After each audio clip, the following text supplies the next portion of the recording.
नमस्कार विद्यार्थी मित्रांनो, यश अकॅडमी अकोला येथे तुमचे स्वागत आहे। आज आपण अलंकारामधील उपमेय कसं ओळखायचं आणि उपमान कसं ओळखायचं हा भाग शिकूया। अलंकार म्हणजे होते दागिना किंवा आभूषण। अलंकार म्हणजे होते दागिना किंवा आभूषण।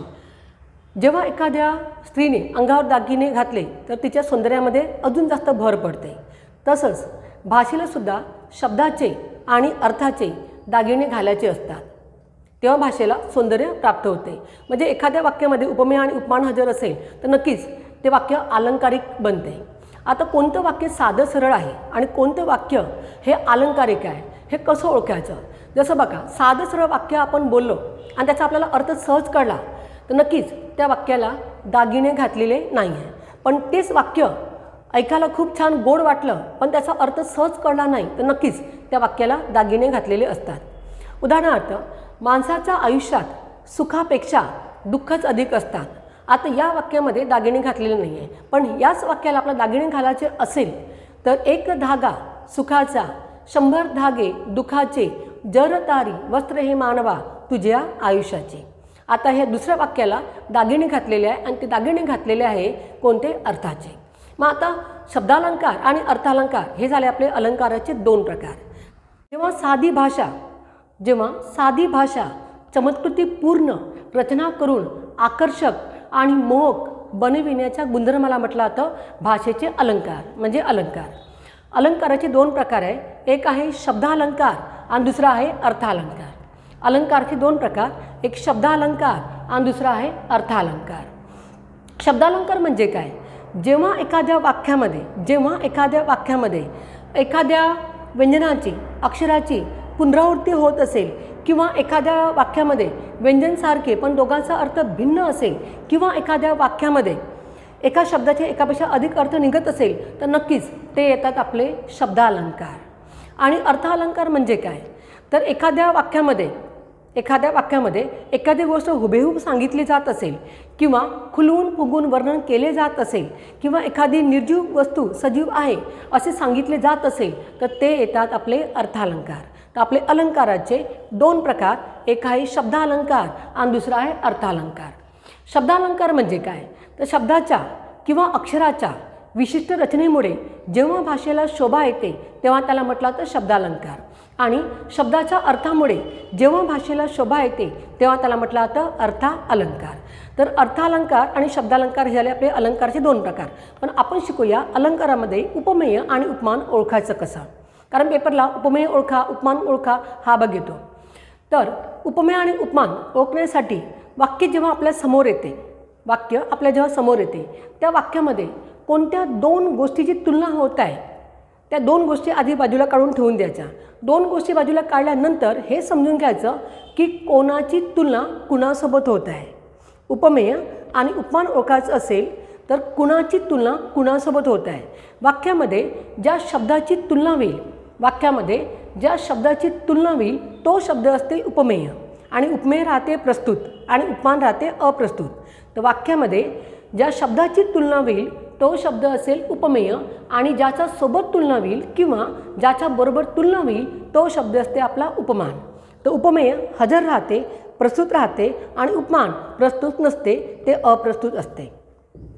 तर ज्या शब्दाची तुलना होईल तो शब्द असेल उपमेय, आणि ज्याच्या बरोबर तुलना केली जाईल तो शब्द असेल आपला उपमान। बघूया, वाक्य आपण लिहिलं, हा आंबा साखरेसारखा गोड आहे। हा आंबा साखरेसारखा गोड आहे।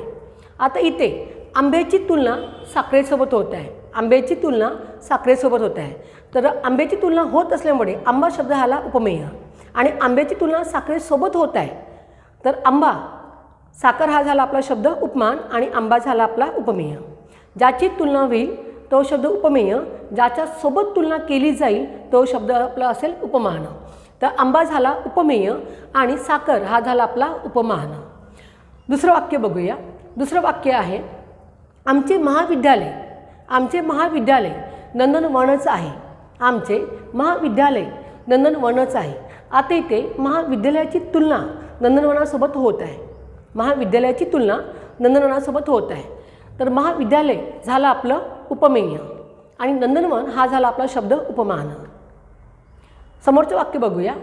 आभाळागत माया तुझी आम्हावरी राहू दे. आभाळागत माया तुझी आम्हावरी राहू दे. आता या वाक्यामध्ये आभाळ आणि माया या दोन गोष्टीची तुलना होत आहे. माहीची तुलना होत आहे आभाळासोबत, माहीची तुलना होत आहे आभाळासोबत. तर माया हा झाला शब्द आपला उपमेय आणि आभाळ हा झाला आपला शब्द उपमान. ज्याची तुलना केली जाईल तो असेल उपमेय आणि ज्याच्यासोबत तुलना केली जाईल तो शब्द असेल आपला उपमान. अजून आपण काही वाक्य बघूया. समोरचं वाक्य. शिवाजी महाराज हे सिंहासारखे शूर होते. आता या वाक्यामध्ये शिवाजी महाराज आणि सिंह या दोघांची तुलना होत आहे आणि शिवाजी महाराजाची तुलना सिंहासोबत होत आहे. म्हणून शिवाजी महाराज हा शब्द झाला आपला उपमेय आणि सिंह हा झाला आपला शब्द उपमान. समोरचं वाक्य.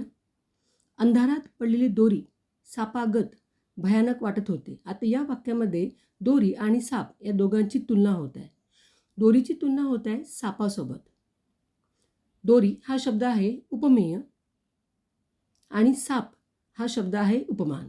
कारण दोरीची तुलना होत आहे सापासोबत. ज्याची तुलना होईल तो शब्द उपमेय, म्हणजे दोरी हा शब्द आपला उपमेय आहे आणि साप हा शब्द आपला उपमान आहे. समोरचं वाक्य बघूया. सावडाचं रंग तुझा पावसाळी नभापरी. सावडाचं रंग तुझा पावसाळी नभापरी. या वाक्यामध्ये सावळा रंग आणि पावसाळी नभ या दोघांची तुलना होत आहे. सावळ्या रंगाची तुलना होत आहे पावसाळी ढगासोबत. सावळ्या रंगाची तुलना होत आहे पावसाळी ढगासोबत. तर सावळा रंग हा शब्द झाला आपला उपमेय आणि पावसाळी नभ हा शब्द झाला आपला उपमान. म्हणजे सावळ्या रंगाला पावसाळी नभाची, पावसाळी ढगाची उपमा दिलेली आहे. समोरचं वाक्य. किती कोंबडा माझा मजेदार, मान त्याची कितीरी बाकदार, शिरोभागी तांबडा तुरा हाले, जणू जास्वंदी फूल उमलले. म्हणजे कोंबड्याच्या डोक्यावर जो तांबडा तुरा आहे त्या तांबड्या तुऱ्याला त्यांनी जास्वंदाच्या फुलाची उपमा दिलेली आहे. तर तांबडा तुरा हा शब्द आहे उपमेय आणि जास्वंदी फूल आहे उपमान. म्हणजे तांबड्या तुऱ्याची तुलना जास्वंदी फुलासोबत होत आहे. तर तांबडा तुरा हा शब्द झाला आपला उपमेय आणि जास्वंदी फूल हा शब्द झाला आपला उपमान. तांबड्या तुऱ्याला जास्वंदाची फुलाची उपमा दिल्यामुळे जास्वंदी फूल उपमान आणि तांबडा तुरा उपमेय. इथे तुम्हाला उपमेय आणि उपमान या दोन गोष्टी नक्कीच समजल्या असेल.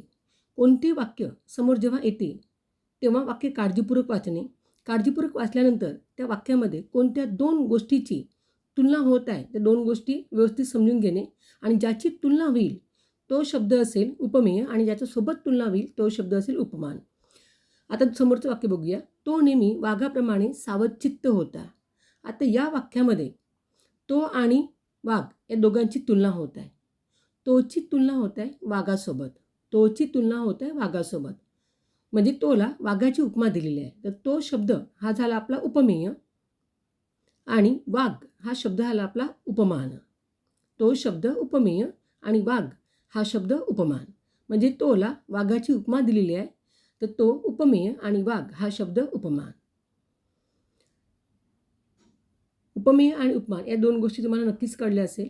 ज्या शब्दाची तुलना केली जाईल, ज्या गोष्टीची तुलना केली जाईल तो शब्द असेल उपमेय आणि ज्याच्याबरोबर तुलना केली जाईल तो शब्द असेल आपला उपमान.